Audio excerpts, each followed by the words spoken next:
22 अप्रैल 2025 को जम्मू और कश्मीर के पहलगाम में एक सामान्य दिन था, लेकिन अचानक एक आतंकवादी हमले ने इस शांतिपूर्ण वातावरण को पूरी तरह से बदल दिया। इस हमले में 25 भारतीय नागरिकों और एक नेपाली नागरिक की जान चली गई। यह घटना न केवल पीड़ित परिवारों के लिए एक बड़ी चोट थी, बल्कि भारत और पाकिस्तान के रिश्तों में भी एक विवाद की शुरुआत हुई। हमले के बाद पाकिस्तान ने संयुक्त राष्ट्र सुरक्षा परिषद यानी यूएनएससी से एक बंद कमरे की बैठक बुलाने की मांग की, जिसमें उसने आरोप लगाया कि भारत की सैन्य गतिविधियां और जम्मू कश्मीर मुद्दे को अंतर्राष्ट्रीय स्तर पर उठाना स्थिति को और बिगाड़ रहे हैं। इसके बाद भारत ने ऑपरेशन सिंदूर की योजना बनाई, जिसका उद्देश्य पाकिस्तान और पाकिस्तान के कब्जे वाले कश्मीर में स्थित आतंकवादी ठिकानों को नष्ट करना था। ये घटनाएं पहलगाम हमले, यूएनएससी की बैठक और ऑपरेशन सिंदूर न केवल भारत और पाकिस्तान के रिश्तों के लिए एक नए मोड़ का संकेत देती हैं, बल्कि पूरे क्षेत्र के लिए एक गंभीर संकट का भी संकेत हैं। आइए इन घटनाओं के बारे में विस्तार से जानते हैं। बीते 6-7 मई की रात में भारत ने ऑपरेशन सिंदूर शुरू किया। यह अभियान भारतीय थल सेना, नौसेना और वायुसेना द्वारा संयुक्त रूप से चलाया गया, जिसमें सैनिकों और सामरिक संसाधनों की तैनाती की गई। इसका मुख्य उद्देश्य पाकिस्तान और पाकिस्तान के कब्जे वाले कश्मीर में स्थित आतंकी ठिकानों को नष्ट करना था। इस ऑपरेशन के तहत भारत ने 9 आतंकवादी ठिकानों को निशाना बनाया, जो भारत के खिलाफ हमले करने के लिए इस्तेमाल हो रहे थे। ऑपरेशन पूरी तरह से सटीक और नियंत्रित था, जिसमें नागरिकों को कोई नुकसान नहीं हुआ और पाकिस्तान के सैन्य प्रतिष्ठानों से भी दूरी बनाए रखी गई। ऑपरेशन सिंदूर का मुख्य उद्देश्य पाकिस्तान को यह संदेश देना था कि भारत आतंकवाद के खिलाफ कठोर कदम उठाने के लिए पूरी तरह से प्रतिबद्ध है। दरअसल भारत ने पाकिस्तान पर कई बार एयर स्ट्राइक की हैं, जिनमें सबसे प्रमुख 2016 में उरी में आतंकवादी हमले के बाद भारत ने पाकिस्तान के कब्जे वाले कश्मीर में आतंकवादी ठिकानों को निशाना बनाकर सर्जिकल स्ट्राइक की। 2019 में पाकिस्तान ने बालाकोट में जैश-ए-मोहम्मद द्वारा पुलवामा हमले के बाद भारतीय वायुसेना ने एयर स्ट्राइक की, जिसमें आतंकवादी ठिकानों को निशाना बनाया गया। इन एयर स्ट्राइक्स ने भारत की सुरक्षा नीति और पाकिस्तान के खिलाफ दृढ़ता को प्रदर्शित किया। ऑपरेशन सिंदूर के बाद दोनों देशों ने अपनी सैन्य तैयारियों को बढ़ा दिया। पाकिस्तान ने मिसाइल परीक्षण किए और अपनी परमाणु रेटोरिक को बढ़ावा दिया, जिससे क्षेत्रीय सुरक्षा में और भी अस्थिरता आई। वहीं भारत ने अपनी सुरक्षा व्यवस्था को और मजबूत किया, विशेषकर कश्मीर क्षेत्र में।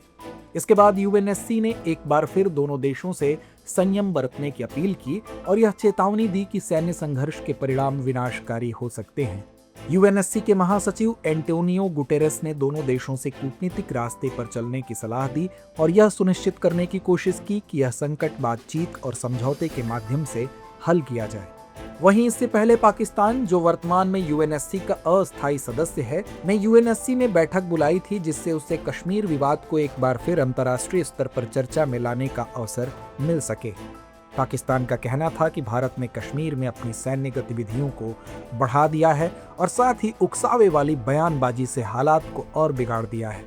पाकिस्तान का यह भी आरोप था कि भारत कश्मीर के मुद्दे को वैश्विक मंच पर उठाकर अंतर्राष्ट्रीय समुदाय का ध्यान अपनी ओर आकर्षित करने की कोशिश कर रहा था, ताकि वैश्विक समर्थन प्राप्त किया जा सके। पाकिस्तान ने यूएनएससी का सहारा लिया, लेकिन उसे इस बैठक से कोई ठोस परिणाम नहीं मिला। यूएनएससी के सदस्य देशों ने पाकिस्तान के आरोपों पर कोई विशेष प्रतिक्रिया नहीं दी और न ही कश्मीर विवाद पर या पाकिस्तान के आरोपों पर कोई निर्णायक निर्णय लिया।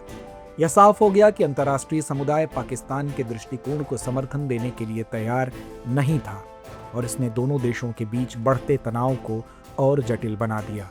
यूएनएससी की बैठक के बाद भारत ने पाकिस्तान पर आतंकवादियों के खिलाफ कार्रवाई करने का दबाव डाला। भारत ने स्पष्ट किया कि पाकिस्तान को अपनी आतंकवाद समर्थक नीति को छोड़ना होगा और आतंकवादियों के खिलाफ कार्रवाई करनी होगी।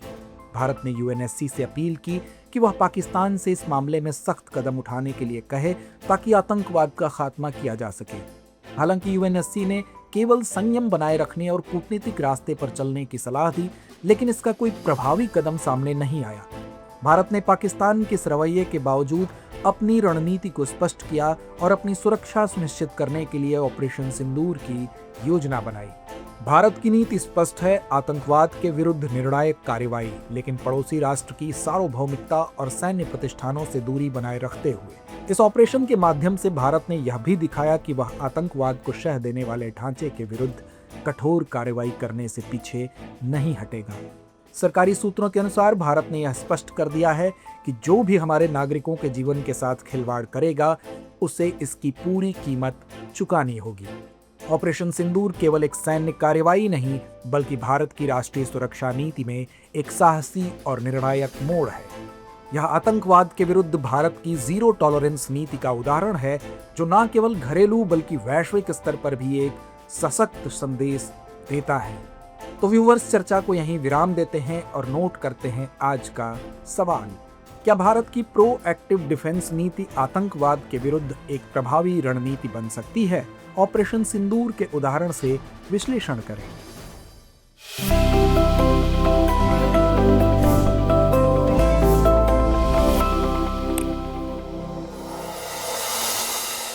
डियर व्यूअर्स, अपने एग्जाम की तैयारी को और बेहतर करने के लिए हमारे चैनल को लाइक, शेयर और सब्सक्राइब करना न भूलें।